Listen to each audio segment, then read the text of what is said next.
Hey guys, thanks for stopping by. Before I begin the video, just wanted to apologize in advance because I'm going to be speaking a little bit more softly in this video.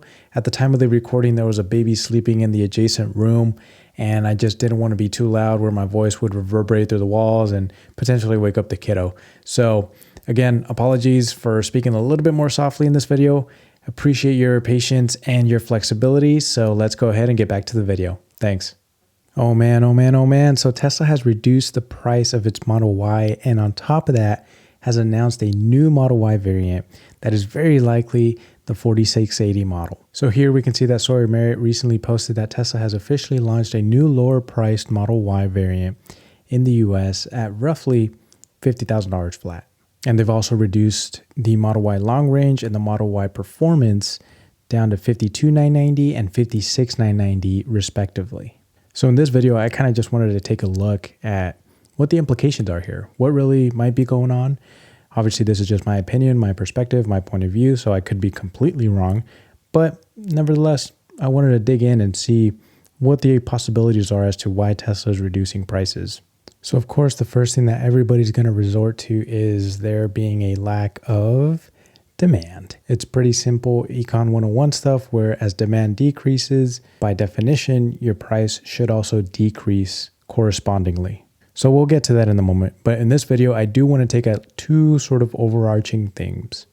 One being how the macro environment impacts the price decreases, but also taking a look at what really the definition of demand is from a textbook point of view and more from a sort of off the cuff, your opinion-ish kind of point of view. So let's take a look. Okay, so from a macro perspective, obviously there are a ton of variables that play into the decision to buy a car, whether it's the interest rates, which currently are hovering around 7 to 8% for any given loan, which obviously then has a big impact on what the car payment is. I think I saw an article a few days ago where car payments now are hovering around $1,000 per month.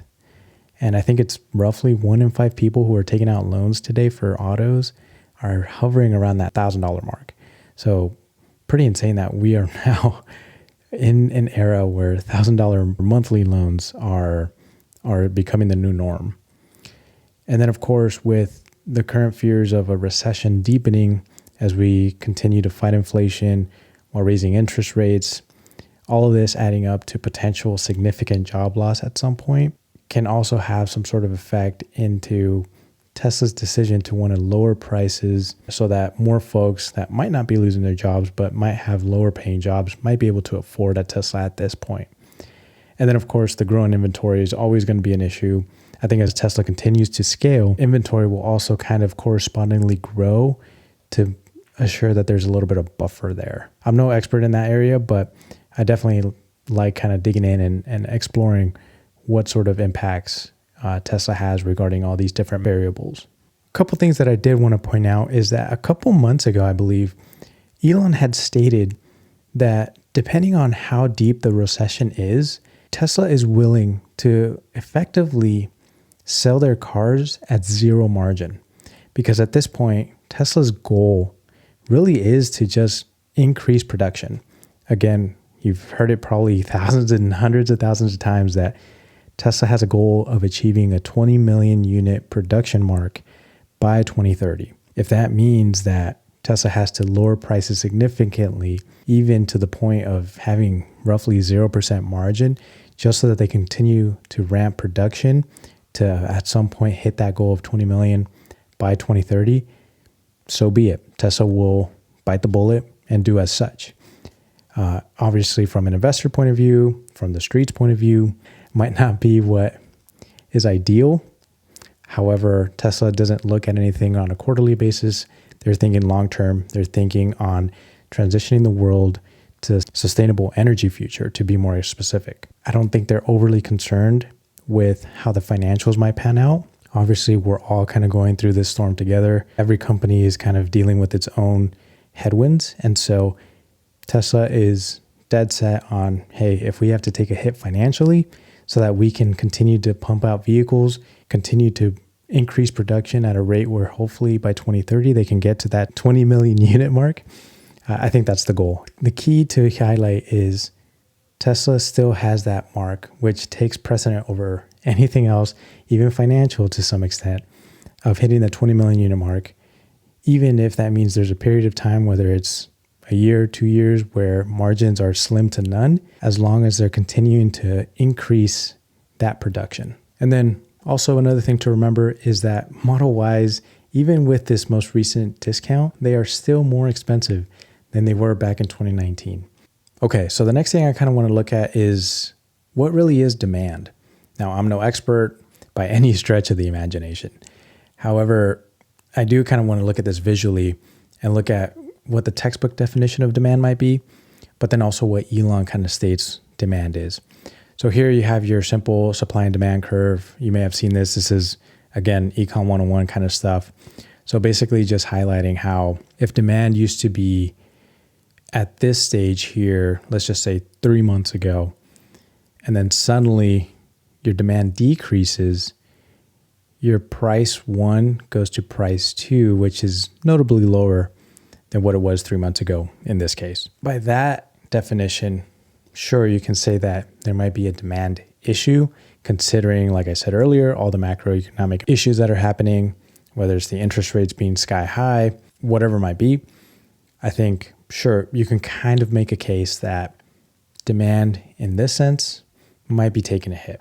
But that's where I do want to emphasize that Elon and Tesla's goal was never to try to sell a super high priced item that would hopefully provide fat margins.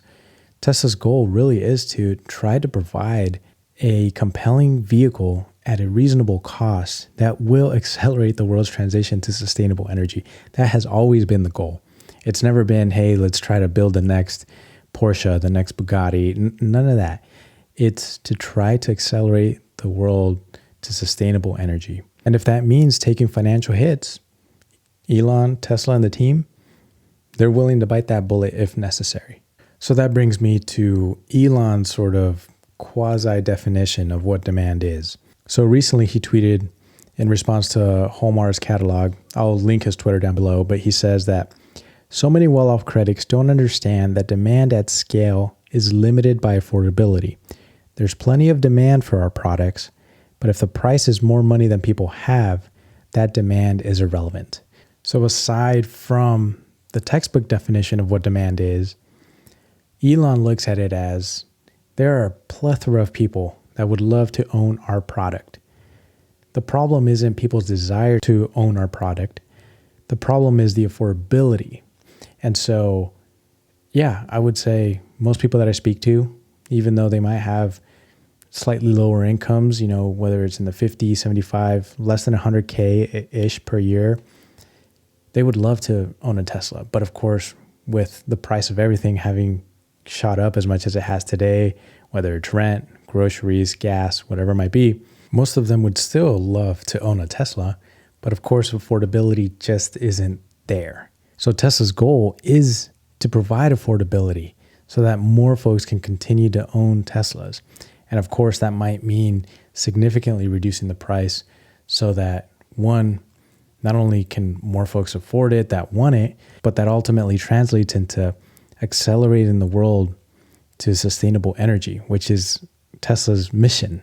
So I'm also looking at this through a bullish lens, in which there are 3 key areas that immediately came to mind actually when I saw that they're decreasing prices and that new variant has this 4680 cell, is that 1, the 4680 battery production is scaling. It seems to now be at a point where you can actually order it, and Tesla is confident that they'd be able to fulfill that order. And considering that it's the lowest price Model Y, most folks, I think, are going to want to go for that variant. Tesla knows that, and they're confident that they can scale enough of the 4680 batteries to fulfill that demand. And secondly, as Tesla continues to scale, by definition and mathematically, you can say that the cost of production is also decreasing. And so hopefully that this is an indication that the 4680, as it continues to ramp, the cost curve is continuing to decrease and hopefully plateau to something that's a lot more sustainable, a lot more reasonable. As Tesla reduces prices, perhaps it's not having such a big impact on their actual margins because they've been able to reduce the cost so that they can maintain a reasonable margin.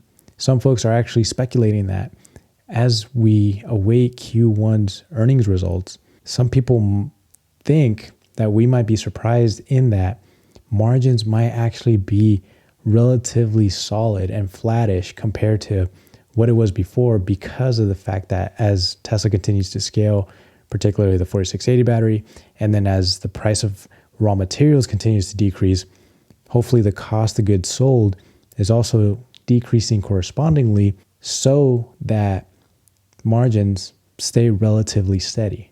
And so what is the 4680 advantage to the consumer at this point? Because of the fact that it's still a fairly new product, I think Tesla just started delivering even just the first few cars with 4680s in them back in July of last year. But we haven't seen as many cars kind of ramp over the last 6 to 9 months. Off the bat, the first thing that you can say is that the chemistry in the 4680 is better. So that could in turn translate into longevity. You might actually start getting close to the 1 million mile battery that Elon has stated in the past, where hopefully they can actually have vehicles last you 1 million miles, which, I mean, that'd be pretty awesome. You would never have to buy a new car essentially.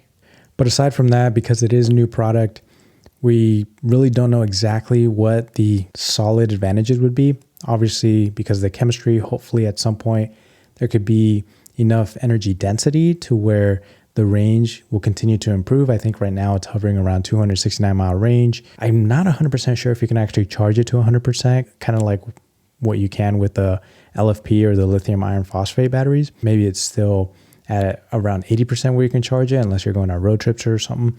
But I think that because of the chemistry, you might have a 500,000 to maybe even 1 million mile car. So what are my takeaways? So obviously we talked about macro, we talked about scaling, and we talked about demand. So from a macro perspective, obviously as the recession fears continue to persist, depending on how deep the recession is going to be, I think that this will always kind of play a role into if Tesla continues to decrease prices. It must be that there's a lack of demand. People are losing their jobs. Interest rates are too high. Payments are too high, whatever it might be. Okay, sure. That might have a valid case. I personally think that this is more bullish than it is bearish. I think that even though Tesla is willing to take significant margin hits to continue to pump out cars and sell cars and have a good trajectory to 20 million vehicles by 2030, I'm all about it. I do tend to agree with Elon that for me, my definition of demand, even though from a textbook point of view, it's black and white, I do agree with Elon in that most folks who can afford a Tesla would love to buy a Tesla. So anyway, to conclude, I think this is extremely bullish. I think that production is in fact scaling. 4680 is finally on a good trajectory. And I do think that demand will continue to increase because as Tesla continues to decrease prices, even at a fraction of a percent, the demand for it grows exponentially. So now suddenly a plethora of more people will want to place an order because they're now able to save $3,000 on a car, which might be, a couple years worth of interest, whatever it is. So I find this extremely bullish. Hopefully you do as well. But anyway, that's just my take on the recent price decreases. Super excited. I think it's looking a lot more attractive for folks to want to buy a Tesla. So I myself am in that boat. But again, I don't really like the interest rates where they are right now. So maybe I'll just be a little more patient. But anyway, thanks again so much for watching, and I'll catch you guys on the next one.